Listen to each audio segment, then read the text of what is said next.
Prank store Ramesh नाम का एक व्यक्ति रहता था। बाहर तरह तरह के काम करके लोगों को भयभीत करते रहता था। एक दिन रमेश अपने दोस्तों से बात करते हुए कहता है, अरे यार, इस तरह बेकार रहना मुझे बिल्कुल पसंद नहीं है। हर क्षण कुछ ना कुछ करते रहना चाहिए। कुछ काम किया तो पैसे कमा सकते हैं, ऐसे बेकार पड़े रहेंगे तो आलसी बन जाएंगे। खुशी से रहना है तो क्या करना पड़ेगा यार? खुश रहने के लिए एक काम करना चाहिए।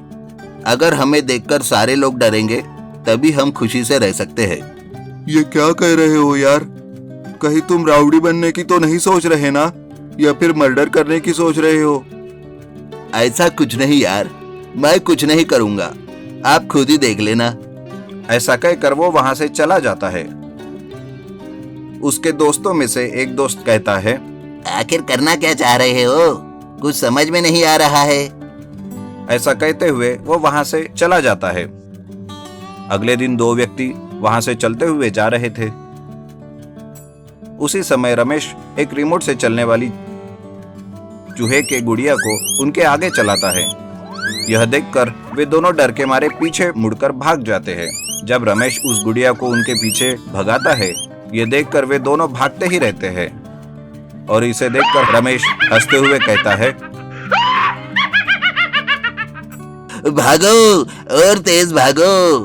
उसी समय रमेश का दोस्त उसके पास आकर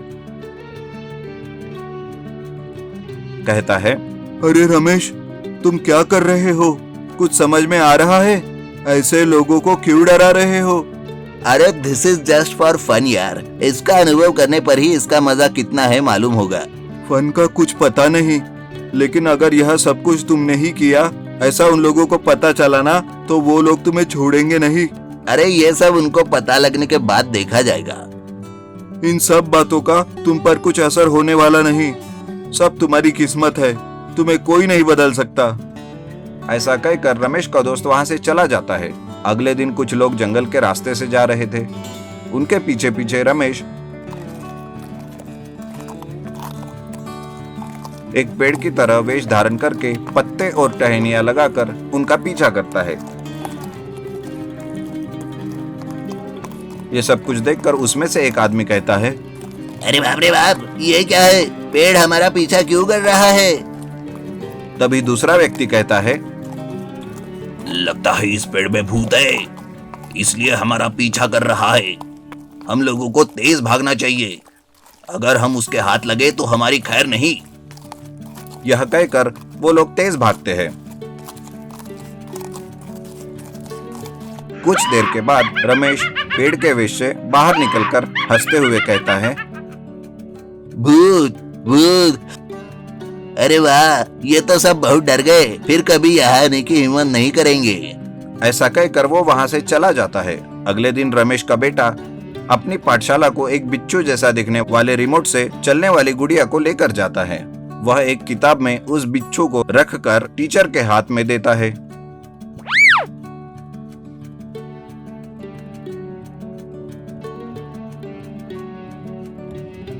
टीचर ने उस किताब को खोलते ही बिच्छू उसके ऊपर गिरता है। यह देखकर टीचर वहां से भागने लगता है और सारे क्लास के बच्चे भी हंसने लगते हैं। अगले दिन कुछ लोग एक जगह इकट्ठा होकर बातचीत करते हैं। उसमें से एक आदमी कहता है, कुछ दिन पहले मैं सड़क पर जा रहा था। मेरे पीछे एक चूहा पड़ गया था। उसे देखकर मैं बहुत डर गया। पास जाकर देखा तो वह एक खिलौना था। अरे इतना ही नहीं, मेरे पीछे तो भूत का पेड़ पड़ गया था। हम लोग इतने समय से जंगल के रास्ते जा रहे थे, लेकिन कभी ऐसी समस्या नहीं हुई। लगता है सब कुछ कोई जानबूझ के कर रहा है। अगर वो मेरे हाथ लग गया ना, तो उसकी तो खैर नहीं। उसी समय रमेश एक पेड़ के ऊपर बैठकर उन लोगों के ऊपर एक सांप का खिलौना लेकर उन पर डाल देता है। ये देखकर लोग कहते हैं, अरे सांप सांप। ऐसा कहकर भागने लगते हैं।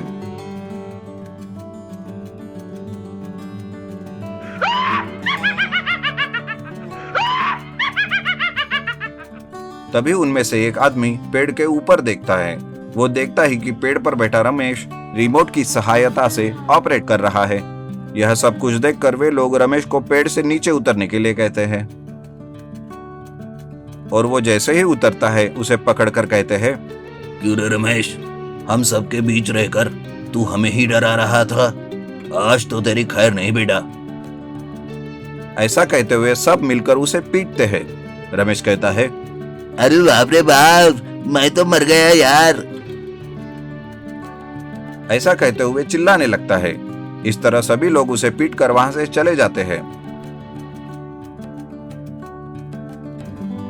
फिर रमेश भी लंगड़ते हुए जाते रहता है। तभी उसे उसका दोस्त मिलता है। रमेश उससे कहता है, क्यों रे द्रोही, जब मुझे पीट रहे थे मुझे बचाने के लिए नहीं आए, बस ऐसे ही देख रहे थे। ये बात सुनकर रमेश का दोस्त कहता है, अरे रमेश, मैंने तो तुझे पहले भी समझाया था यार, तूने ही मेरी बात नहीं मानी और मुझे कह रहे हो कि मैंने तुम्हारी सहायता नहीं की। अगर मैंने तुम्हारी सहायता की ना तो तुम्हारे साथ साथ मुझे भी पिटेंगे लोग। मुझे छोड़ दो यार, मुझे माफ कर दो। ऐसा कहकर रमेश का दोस्त वहां से चला जाता है। सीख, हमसे किए गए छोटे मोटे गलत कामों की वजह से हमें कष्ट का सामना करना पड़ता है।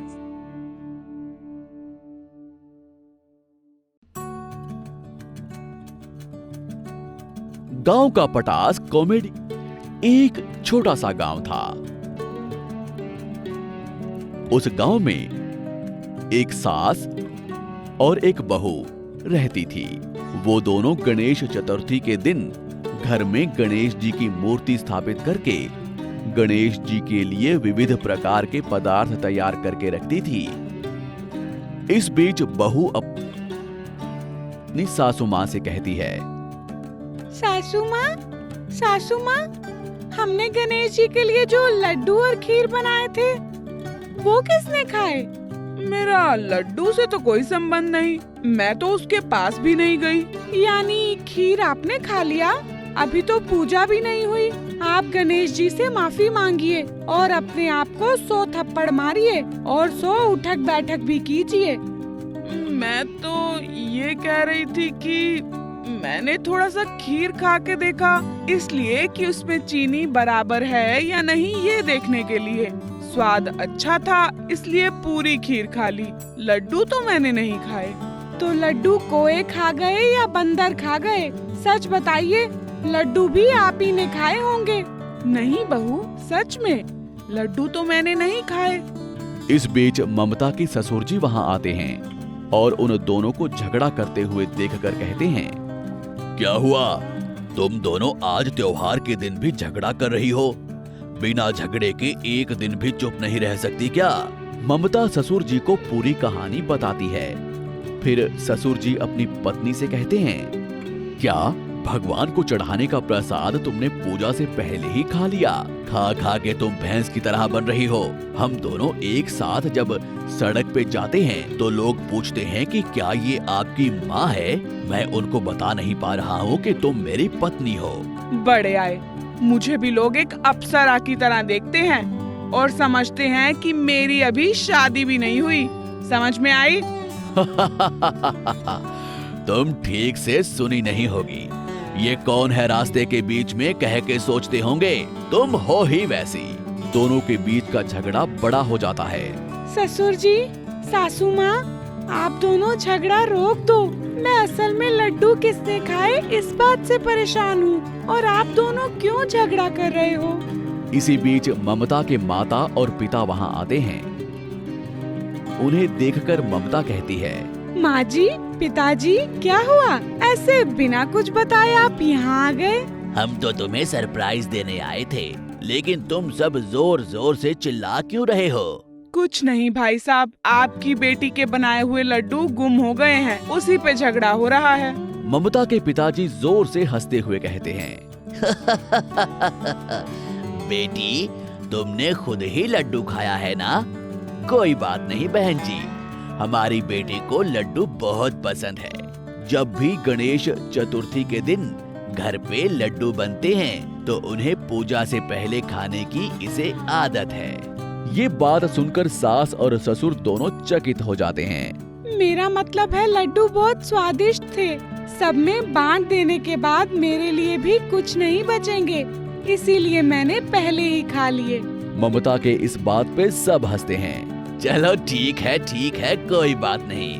हम सभी प्रकार की मिठाइयाँ लाए हैं। चलो अब पूजा शुरू करते हैं। जैसे ही वो गणेश जी की पूजा करते हैं, गणेश जी वहाँ प्रकट होते हैं।